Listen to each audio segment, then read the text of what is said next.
Are you muted still? Not muted on, man. It's Friday, man. We don't.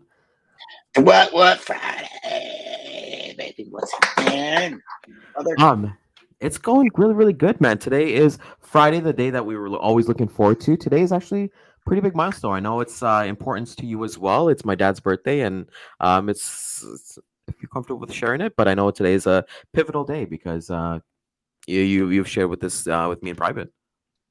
Yes, it is pivotal. It's my brother, just things in my life. My brother died.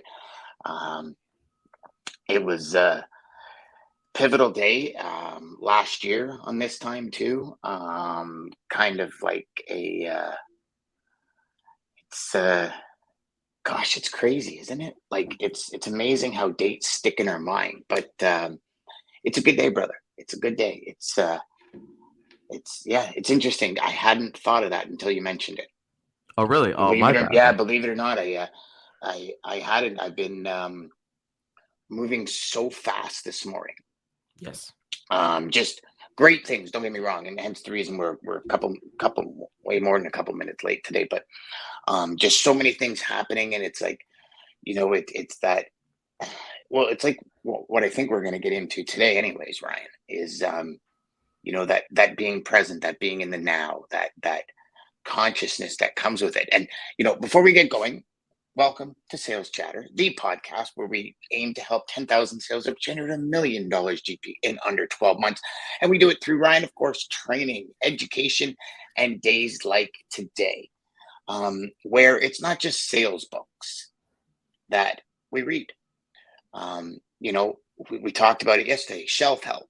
How many great books are out there that do nothing for people. And today, our intention of the book club is to just create awareness for books that can help you in all aspects of your life, including business.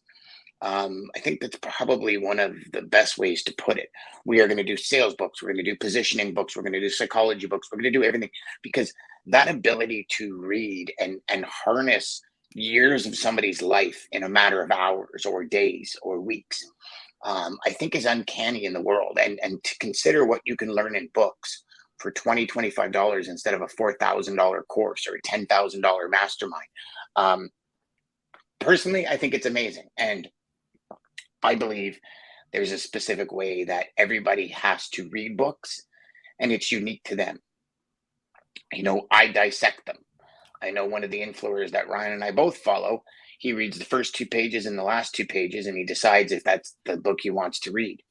So to me, that's critical when it comes to getting a book and actually harnessing the information and applying the information to your everyday life. I couldn't agree more. And I love that intention that you said, Dan. And, when we came with the topic of wanting to do a book club, it was really important for us to kind of go with our community and then understand, everybody talks about all these books and all these podcasts and things like that, and not putting it to the wayside. And I've been thinking about shelf help since you mentioned it today. So I want to introduce everybody. This is Book Club Fridays. If you're brand new here, what our intention is, like Dan says, is to really kind of educate, training, growing, everything like that. But what we're going to be doing is that we're going to be reading one book, and then we're gonna start off to see how it kind of goes. But the intention from our end here is to read 2 chapters a week, and then basically have a discussion every single Friday. So the book that we chose is The Power of Now by Eckhart Tolle. You can get this on Amazon. You can get this any local bookstore, even Audible, if you want to listen to your audiobook. That way, whatever you kind of like there. But just a quick summary about it. We're not going to give obviously all the details about the entire book because we got you guys to come on Fridays. But The Power of Now by Eckhart Tolle is basically a guide to spiritual awakening. The way that I was reading this book, and this is my second time reading this, but I think I was like 15, 16 when I read this book. And it's really a guide that kind of offers a new perspective on life, and then understanding what's our consciousness, what isn't our consciousness, what kind of awakening. And it looks at I call it the monkey mind, Dan, where we kind of have that time where we kind of sit down and we're like, okay, what are we thinking of? Should I grab that phone? Or those intrusive tough thoughts, or like, hey, is that ex-girlfriend thinking about me? Or should I get that sub for lunch? It's just that controlling that existing mind that kind of goes. And, for me, the reason why I really want to bring this book, I have to shout out my wife, Kashri. She was the one who had this in her library, and I went and grabbed it. And for me, Dan, that I'm constantly working on is really my ego.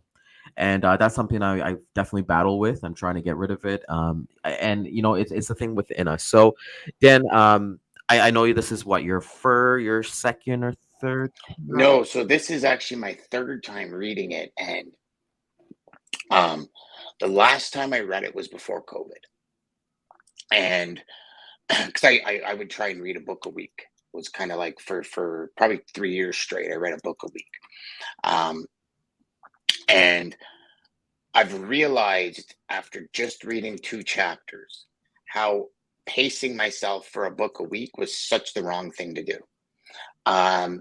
Read as you want to read, but as you digest. And that's kind of what my whole thought process was, because I'll tell you, I've got, uh, gosh, 3 pages of notes just on the first 2 chapters. And I went back to my book because what I decided to do was finally I put it on Audible. And I went back to my book, and the stuff I wrote down here wasn't even highlighted because it was so far beyond what my consciousness was at that time, my level of awareness. So, one thing I will tell everybody that's deciding to come on this journey with us is this is a very deep book. It's very spiritual, not religious, Yeah. spiritual. And more than ever, I would say some of you are ready for it, and probably many of you aren't. And I don't mean that in an ill context or anything. It's just some of the things that are said. I remember when I first read Raymond Hollywell's Working with the Law, and it's the laws of the universe. And I thought I was ready for it. And I read it, and I'm like, gosh, because he keeps talking about the creator and the spiritual realm. And I just thought it was so religious. And I was like, listen, it felt more like a cult reading than anything. But as I gained awareness, I understand what the words mean. So for all of you that are going to jump into this, just understand the words that Eckhart Tolle uses. Um, it's a different vocabulary than probably you're used to. It's a different vocabulary than most books, but most spiritual books are. So that would just be my number one thing to all of you out there before we actually get into it. The first 2 chapters, Ryan. Okay. So I'll let you take it back because I know you got some slides to put up and some go. Yeah, let's do it, baby. So, chapter one, it's really the introduction, but the kind of title of this is going to be "You Are Not Your Mind," and this is a great introduction for anybody who's kind of getting into this. And for me, I like to pick passages out of what we've kind of read here. And there's one thing, and this is on chapter 15, when he's talking really about enlightenment, and he says that Page in 15. page 15, yeah, my apologies. Enlightenment is a state of a wholeness, of being at one and therefore at peace, at one with life in its manifested aspect, the world, as well as your deepest self and your life unmanifested, at one with being. And what I get from that, Dan, is w- Buddha says this quite a bit, and he mentioned this in earlier passages where it's like, the to get enlightenment is the end of suffering, but there's no actual positive part. There's no explanation of what is suffering from there. And for me, when I look at enlightenment, it's like I kind of go into like meditation a bit, right? Like people think like Hmm. meditation is about clearing the mind and like just having at peace and stuff like that. And when you go meditate for that very first time, you start thinking, I need to, did I turn the iron off? Did I turn the stove off? Did I lock the front door? And the way that I've kind of manifested my life is that when I do the meditation and everything like that, I think of it like I'm standing on the side of the road of the highway and I'm seeing all these cars, and all those cars represent thoughts. And just like the highway, you let those cars go. Cars, trucks, vans. Like anytime you see a truck, we're in working logistics. Anytime you see a truck, you're like, hey, I know that company. And then you forget about not as you forget about it, but you move on to the next thing. And for me, that enlightenment that I'm still seeking in life, and that's really what hooked me in like chapter one, reading this from there. Dan, would love to get your thoughts on chapter one. You are not your mind. So the thing that I mean, obviously, I have enlightenment written down, but when he says everyone, regardless of material wealth or achievements, are beggars. We all have found our, if we have not found our true wealth, which is the radiant joy of being and the unshakable peace that comes with it. So what he's talking about is we all look outside for scraps of pleasure or fulfillment or validation or security or love, right? And that's when he gets into enlightenment. And enlightenment is the end of suffering with Buddha, is what I wrote down. Being in a state of now, of wholeness. And you see what I mean by going deep, right? I mean, this is chapter 1, my friends. Like this isn't halfway through the book where he's like, let's ease into this slow. Like he dives in inner stillness with mind and body. The separating is when we start thinking. And it's when we start, he says, when we start thinking, we're not at peace internally. Not because he says, and he goes on to say, we think about the future, the past, we're not in with the present. So what is that? We're looking outside for a future of pleasure, fulfillment, love, joy. We're looking in the past for scraps of pleasure, fulfillment, joy, instead of staying in the now. And I would encourage a lot of you to go to the new one on Audible, because it's set up like an interview, and the interviewers ask questions like, well, what do you mean by that? And Eckhart Tolle goes into a little bit more of an explanation that's in the original copy of the book. So I encourage you to do that. But, Ryan,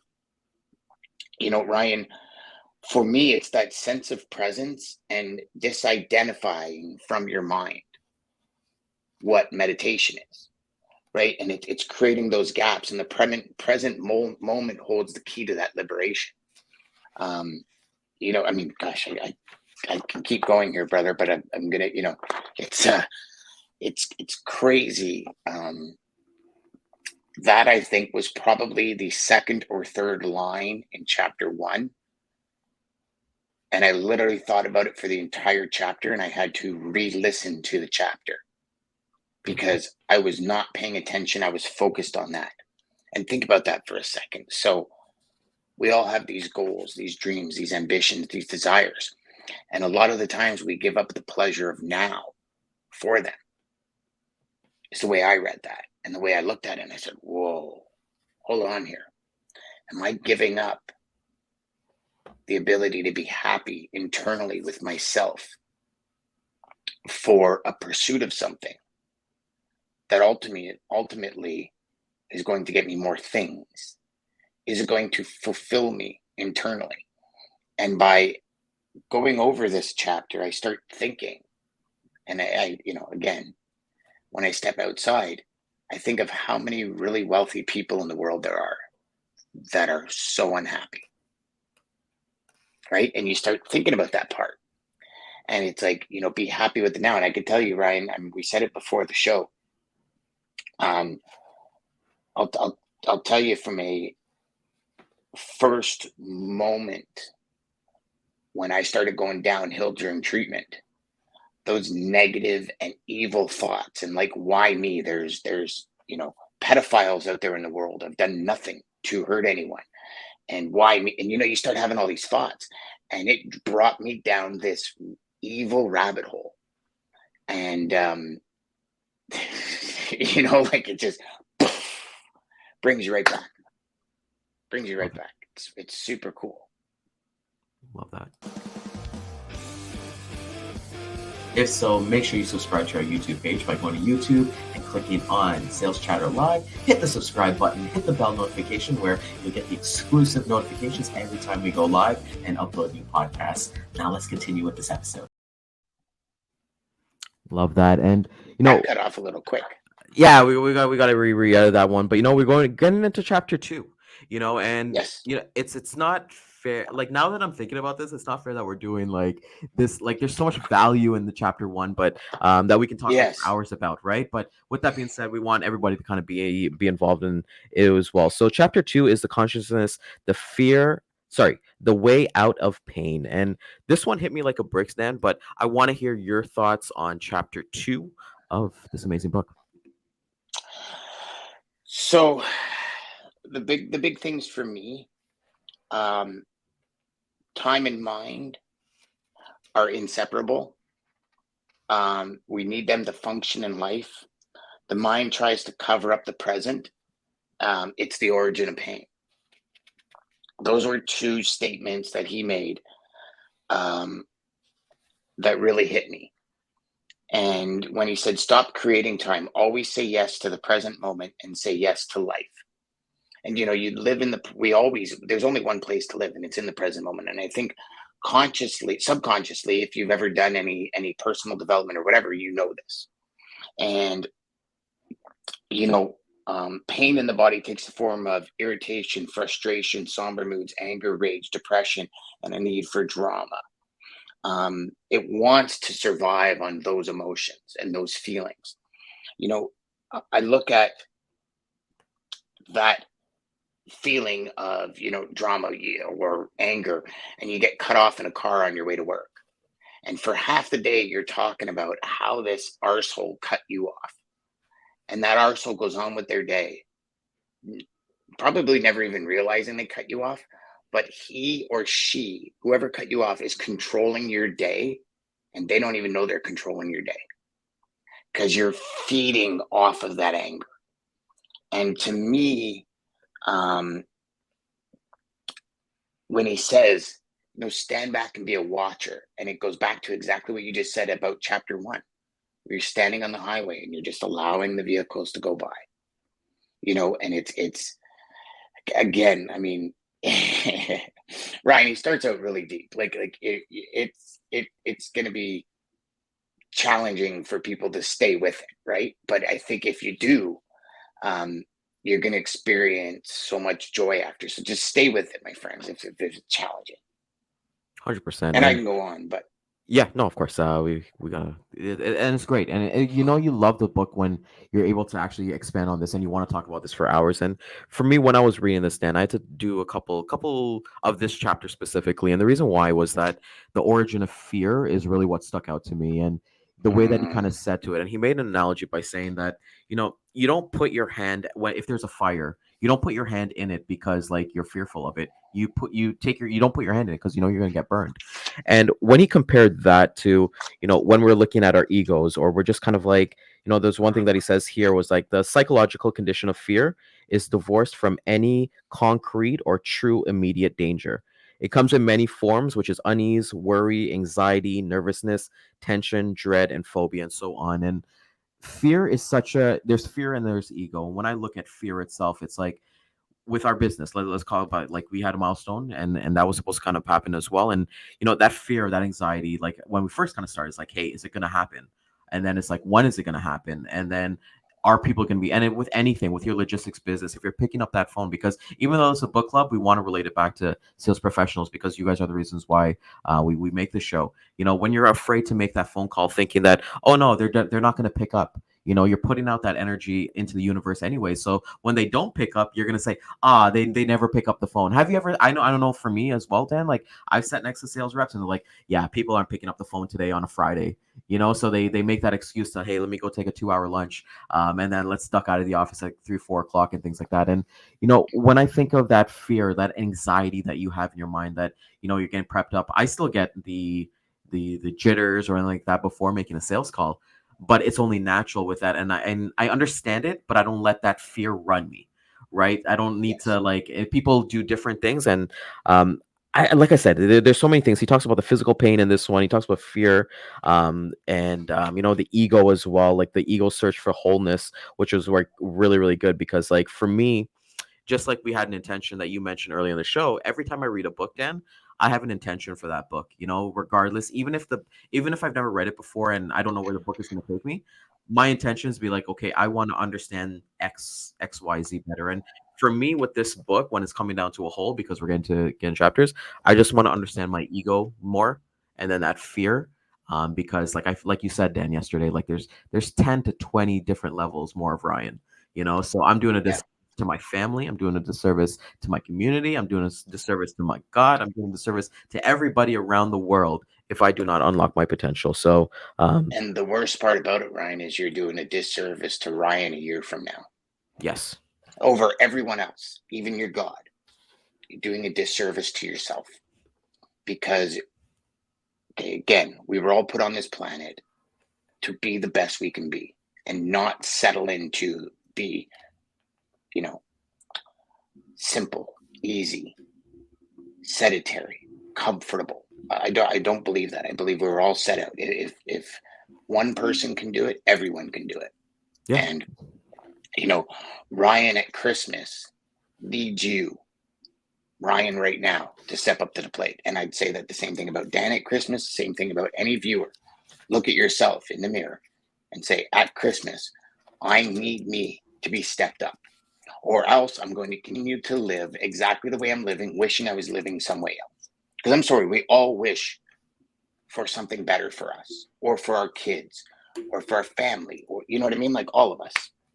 All of I us. don't think there's a single person out there that doesn't, because that's where Yeah. dreams, ambitions, and goals and pursuit of happiness come in, right? I mean, in the end, it's a pursuit of freedom, not freedom from like, the day to day that we must have. It's a fight. It's a pursuit of freedom, happiness, harmony. And you say that, and I love that because like I lead off like the last two lines of the chapter 2, which basically says, like death is stripping away all of that is not you. So stripping away that fear, stripping away that ego. And the secret of life is to die before you die, and to find that there is no death. And that's a different conversation there, because like you can actually go like talk about that physically. But like you said, a year from now, that Ryan at Christmas, that everybody who's out there who needs to kind of step up, and like they need to be the one in their family to do that. They Yeah. need to they owe it to themselves. And it brings us to like the our thoughts on it. So Dan, what were your thoughts on these, not necessarily the book overall, but just really the two chapters that you as you kind of ingested both of them, versus like reading and the audiobook as well? So the overarching thing that for me was presence, finding the present moment in everything. Like I mean, it goes back, like feel the moment, feel your breath. He says, when you get in your car, stop and feel your breath. Look around you and take in the materials and everything. And he said something so simple that we all do 15, 20 times a day. When you wash your hands, when's the last time you actually felt the water? That we all do 15, 20 times a day, right? When you wash your hands. You got a little Sorry about that. feedback there, brother. But like, think about that. When's the last time you actually felt the water? What it feels like on your hands to wash them, what the soap feels like. We just go and we're off to the next thing. Well, we're So for thinking me, it about was while we're the washing our overall. hands, we're thinking about something completely different. We're thinking about the next task, right? Like, I Yeah. gotta wash these hands. Like for me, when I wash my hands, it's really because after I put up my dog food and stuff like that, I'm like, okay, well, I gotta go do this now. So I love that you said that, Dan, because so that actually brings up to this. I want to ask you this, and we didn't discuss this, so I'm throwing you for curveball here. But what is two lessons that you've learned? Well, sorry, let's do this. What's one lesson from each chapter that you're going to apply to your life starting today? Um, First lessons from chapter 1 is disidentifying with my mind. That's something I have to really get a grip on, because I don't think I have a full grip on it yet. When he talked about, when you can't be creative, thinking only plays a supportive role in creativity. I always thought creativity was thinking, like thinking about these amazing things and being, but it's when you disassociate with your mind. And I had to think about that for a moment, because I've been involved in editing where I don't think I thought for like 2 hours. It was just like things were flowing, and you ever been in the zone, and all of a sudden Oh, like 2 3 hours passes. That's what happens when you separate your thinking. And I didn't realize that until he said, even if you look at the likes of Einstein, and it brought me back to Edison. Edison had a dream that became the light bulb. He couldn't figure out how to keep the filament lit until he realized you have to suck all the air out. And like coals in a fire that are covered in sand, when you uncover them, they are whole. right? Whereas if you leave them uncovered, they turn to dust. So that's what actually gave him the idea to suck all the air out of the light bulb, the first light bulb, which created the incandescent light as we know it today. So for me, it was that was chapter one, is separating that and really taking in the moment. For me, chapter two is accept and act. And I've highlighted here, regardless of what's happening in the present moment, accept it and then act. Because I think a lot of the times when things are going wrong for us, even right, we don't accept it. Okay, we're gonna have a bad day. Everybody does, Ryan. No matter how much of spirituality you have a bad day. Your bad day might be better than some people's good days, but you still have a bad day. And accept it, stand on the side of the highway. He even uses a form like that where you stand to the side and you observe your thoughts, right? So I look at that, like you said, observe the vehicles going by, accept it. And then in my version, I would say respond instead of act. Okay, that's going to happen today. It's fine. See, Jackson agrees with me. Yeah, he agrees with you. He's barking at the dogs, and for me, the chapter one lesson that I kind of do is like, you know, understand what the false self is like. We kind of get into that mindset of like, that false things. Let me just get her right down here. It's okay. Sorry about that. But understand the false, because sometimes we Wow, start that dog really overthinking. listens. Look at that. She's got the e-collar on. And that was something that we had to gotta work on. Just you gotta make sure you do the things, and understanding that the false pride, I think, too, as well. We get in that mindset, like you're just talking about, when we're driving and understanding things. I've been doing my morning workouts. I actually walk to the gym, Dan, because like my gym is literally less than 5 minutes away. And the Good. habit that I've done in the past 2 weeks, Dan, is that I don't actually listen to anything when I'm walking. So I give myself that ability to, like, when I go walk to the actual gym, say hello to the person who works the front desk, not just like, AirPods in and just ignore them. And then when I get to the treadmill to do my warm up, then I'll put on like a Alex Ramosi or Ed Milet. But then once I'm done my workout, as soon as I'm done my workout, I put those AirPods back in the case, and then I want to observe the nature. So that's gonna be my lesson for sure. Is just understanding what's true and false. And then for basically the chapter two, I think my lesson that you know I think identifying, like you were kind of saying, identifying and acting. I think identifying what ego thoughts that I have, and then understand and recognizing it. Right. So here's what I compare it to, Dan. I was diagnosed with sleep apnea, I want to say a year and a half ago, because I've had horrible sleep. I wake up with blood in my throat and all this stuff. And Oh the wow. reason why people have sleep apnea is because they snore, and snoring is mouth breathing. And I got the CPAP machine, and my life has completely changed. But the point that I'm trying to make with this is that for me, in my daily life, I've had to like recognize the times where like I breathe through my mouth and then stop that. So I realized, like, hey, I should only be using my mouth really to talk or eat, right? And those are the only two things. So now that I'm more aware of, hey, I'm breathing into my mouth, hey, stop that, breathe through your nose. Because these unconscious things that you're doing, because we could have been doing this podcast, let's say I'm listening to you and I'm breathing through my mouth the whole time, right? I'm defeating the purpose of having the CPAP machine. So for me, it's going to be identifying with like the ego mind, because it only brings like negativity and like, honestly, it's just turmoil, right? Like, why do I want to be here? It's like Steve Harvey says, brother, and I'll lead with this one. It's just that he says that if you're going through hell, why would you want to stop? Why wouldn't you just keep going? Because why would you want to be stagnant and stop in hell? So, great choice. I thoroughly enjoy these first two chapters, and I'm looking forward to the next two next week with you, brother. Me too, buddy. Wayne Dyer said something in his inspiration speech. Instead of motivation, he talks about inspiration, and he says, "Ego is edging God out." Yes. Something to think about. So I know. Okay, so I gotta share with you a funny thing on a happy note before we end out here. So when I started to think I had sleep apnea, I got a machine, and at that point, I had carpal tunnel in both hands. It was before my surgeries, so I used to have to wear wrist locks, like lock my wrist like this, and I got a machine on. So I'd lie in bed and I'd look at my wife and I'd go, "Huh?"